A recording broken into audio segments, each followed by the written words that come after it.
энэ хүн юугаараа адилхан гэж энэ хоёр хоёулаа гахааны зүрхтэй. Өөрөөр хэлбэл энэ хоёр хүн бол анхны гахааны генээр зассан зүрхийг шилжүүлнэ сулах мэт цасалд орсон өвчтнүүд юм.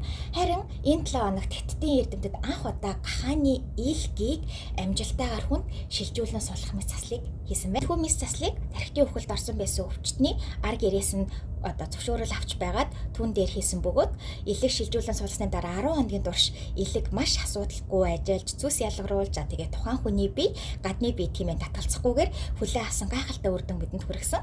За тэгээд инглигээд насаараа гахааны илтэй байна гэсэн ерөөсөө биш. Иймэрдүү хагалгааг хвчлэн юунд хийдэг вэ гэхлээр дараагийн донор гарч иртэл эсвэл хүний илэг өөрөө төлжиж дуустал, ургаж дуустал төр зур гүүр хагалгаа болгож хийдэг хагалгааны төрөл юм байна.